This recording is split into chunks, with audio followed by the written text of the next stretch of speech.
Hello guys, good morning. তো আজ সকাল সকাল ঘুম থেকে উঠে আমি মা আর বোনও চলে যাই বাদারঘাট বাজারে। ওইখানে গিয়ে মা কিছু সবজি আর ছোট মাছও নেবে। সকাল সকাল বাদারঘাট বাজারে গিয়েছিলাম মাছ কেনার জন্য, ছোট মাছ, বাট কি করার, মাছ পাইনি। তো তাই এখন যাচ্ছি মিলন চক্রে, যে বাজারটা বসে ওইখানে আমি শুধু একবার গিয়েছিলাম মাংস কেনার জন্য। তো আজ আমার সেকেন্ড টাইম এইখানে। তো এখান থেকে মা ছোট মাছ কিনলো। এখন আমরা রুমে যাচ্ছি। তো রুমে যাওয়ার পথে একটা দোকান থেকে কিছু শুকনো খাবার কিনে নেয় মা। আর তাছাড়া আজ আমার এক্সামও আছে, ঘরে গিয়ে পড়তে হবে। আর এই দেখো ছোট মাছগুলো নিয়ে এখন যাব। তো আমার পড়া শেষ, এখন স্নান টান করে এসেছি, ভাত খেতে বসেছি, মা ভাত খাইয়ে দিচ্ছে।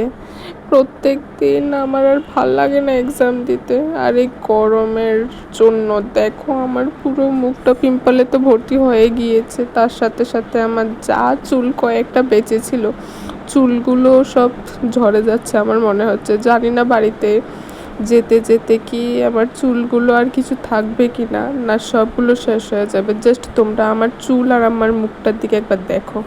যাই হোক, এখন গাড়ির জন্য দাঁড়িয়েছি কলেজে যাবো বলে।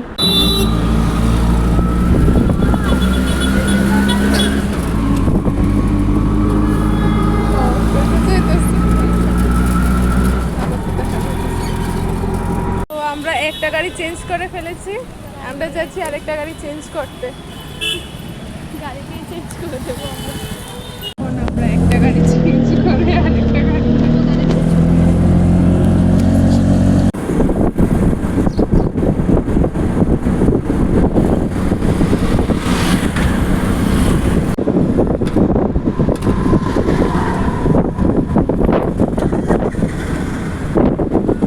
তো এক্সাম দিয়ে শেষ, এখন বাইরে যাবো।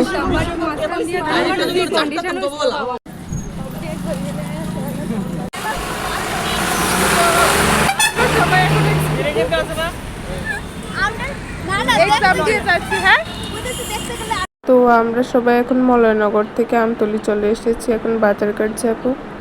আমরা যাচ্ছি চানাচুর মাখা খেতে, বাট ব্যাড লাক, আমরা পাইনি। আজ রাম ঠাকুর কলেজের সামনে শুধু ফুচকা দোকানই ছিল। তো আমরা ফুচকা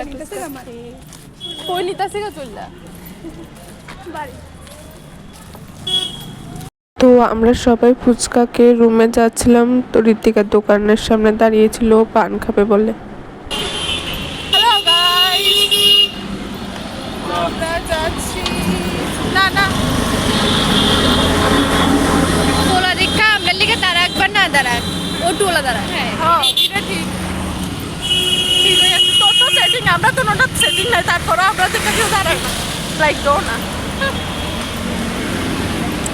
আমরা এদিক থেকে जो आएगा ऐसे ही आएगा, और जो বৃষ্টি এটা দাঁড়িয়েছি আমি এটা নিছি। अच्छा ओके गाइस, টাটা, কালকে লাস্ট এক্সামে দেখা হচ্ছে, টাটা। কালকে ফুটকি দিয়ে পাস এবার আমি মার বোনের জন্য ফুচকা এনেছিলাম, তখন ওরা খাচ্ছে।